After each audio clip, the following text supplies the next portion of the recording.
Bueno, cuando escuchamos la palabra poesía, es súper fácil imaginarnos algo, no sé, casi inaccesible, ¿verdad? Como un misterio súper intimidante que está reservado solo para eruditos en bibliotecas empolvadas.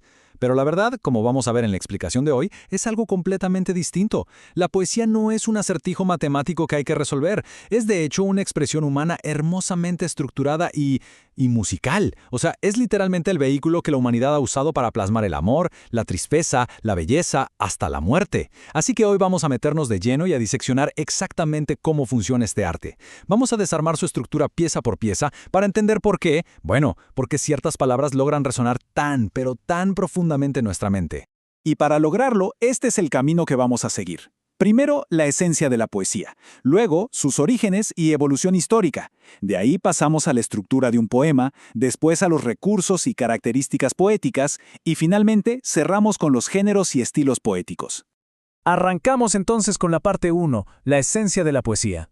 A ver, la poesía es una manifestación literaria donde básicamente la belleza y la emoción profunda siempre le van a ganar a la razón pura.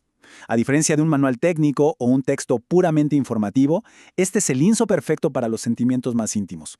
Piensan en la nostalgia, el dolor de una pérdida o un amor superapasionado. Y aquí hay un concepto que es absolutamente clave. Aunque estamos hablando de un texto escrito, la poesía está diseñada para ser una experiencia oral. ¿Sí? Los poemas viven ahí, estáticos en el papel, pero su magia de verdad se desbloquea cuando los leemos en voz alta. Es en ese preciso instante donde cumplen su objetivo, ya sea conquistar a alguien o contar leyendas súper antiguas. Al final del día, la sonoridad lo es absolutamente todo. Pasemos a la parte 2, orígenes y evolución histórica de la poesía. Esta parte de la historia es una locura. Todo arranca unos 2000 años antes de Cristo con el poema de Gilgamesh, que literalmente estaba escrito en tablillas de arcilla. Pero fíjense en esto, durante casi toda nuestra historia, la poesía y la música eran inseparables, eran un paquete. En la antigüedad, genios como Homero y Safo armaban versos específicamente para cantarlos con una lira. Después, en la Edad Media, tenías a los juglares recitando con laúdes y guitarras. De hecho, no es sino hasta el Renacimiento, por allá en el siglo XVI, que la poesía dice, bueno, me independizo, y se separa de los instrumentos para hacer un arte propio. Y claro, esta independencia fue lo que preparó el terreno para el romanticismo en los siglos XVIII y XIX, donde para muchos la poesía alcanzó su nivel de expresión emocional más espectacular. Lo que nos lleva a la parte 3, la estructura de un poema.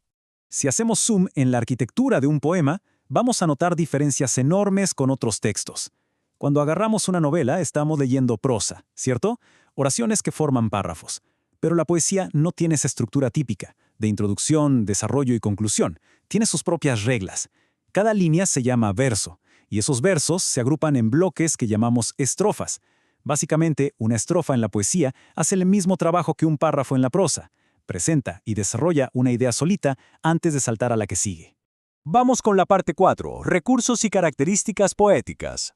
Ahora, aunque es verdad que poetas como Charles Baudelaire empezaron a experimentar escribiendo poesía en prosa, la gran mayoría usa mecánicas súper específicas como la métrica y la rima, para que el texto suene increíble. Empecemos con la rima consonante. El truco aquí es que crea un ritmo muy estricto, como un eco perfecto. ¿Y cómo lo logran? Pues repitiendo absolutamente todas las letras, vocales y consonantes al final de los versos. Esto genera una musicalidad súper marcada y predecible que, honestamente, a nuestro cerebro le resulta súper satisfactoria. Para que vean exactamente a qué me refiero, escuchen esta joya del español Félix María de Samaniego. A un panal de rica miel, 2000 moscas acudieron, que por golosas murieron, presas de patas en él. ¿Ven qué fácil es notar cómo miel rima perfecto con él? ¿Y acudieron encaja como un rompecabezas con murieron? Esa coincidencia literal de letras es la rima consonante en todo su esplendor, haciendo que suene juguetón y súper rítmico. Del otro lado de la moneda tenemos la rima asonante. Aquí las reglas son, digamos, un poquito más relajadas. Es un eco mucho más sutil porque lo único que necesitas repetir son las vocales, empezando desde la última vocal acentuada del verso. Las consonantes pueden hacer lo que quieran, pueden ser totalmente distintas. Miren cómo funciona en la práctica con estos versos del gigante peruano César Vallejo. Él escribe, «Me moriré en París con aguacero, un día del cual tengo ya el recuerdo». Si se fijan en las últimas palabras, aguacero y recuerdo, las consonantes no tienen nada que ver, pero las vocales E y O están ahí, en el mismo orden. Este detalle, solo emparejar las vocales, crea una armonía muchísimo más suave que le queda como anillo al dedo a ese tono tan melancólico del poema. Y bueno, también está el verso libre. Y ojo, a simple vista uno podría decir, el poeta hizo lo que quiso y ya. Pero no nos engañemos. Sí, no hay métrica ni rima fijas, pero el escritor está calculando milimétricamente qué tan largo es cada verso y cómo suena cada palabra individual. Incluso sin las rimas de toda la vida, logran un flujo que te atrapa al leerlo, dándote una sensación de total armonía. Es un equilibrio, la verdad, súper sofisticado.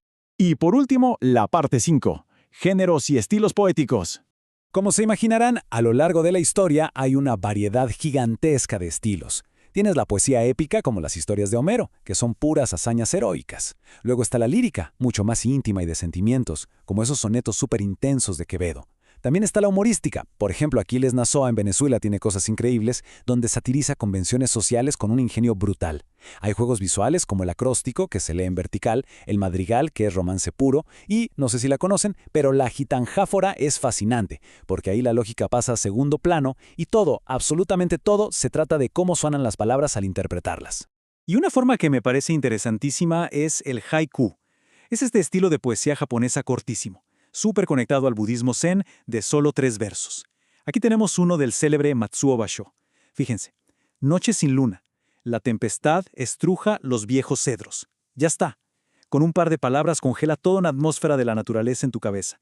Literalmente es el arte de decir muchísimo utilizando lo mínimo indispensable. Entonces, al final del día, no importa el estilo, ni la rima, ni en qué siglo estemos, la poesía es como el ADN de nuestra identidad cultural. Piensen en el Cantar del Mío Cid o en la poesía gauchesca del Martín Fierro de José Hernández, que básicamente te cuenta las costumbres de todo un pueblo, desde la imponente Divina Comedia de Dante Alighieri allá en Italia hasta la modernidad del Cuervo de Edgar Allan Poe. Cada cultura usa la poesía como este espejo gigante donde la humanidad refleja sus emociones más reales y crudas. Y esto nos deja con una reflexión final bien interesante. Ya vimos cómo la poesía y la música nacieron juntas, cómo fueron cambiando sus formas, y cómo sirvieron para contar epopeyas y conquistar a más de uno. O sea, las mecánicas las puedes estudiar, las rimas se pueden contar, pero el arma de la poesía sigue siendo como intocable.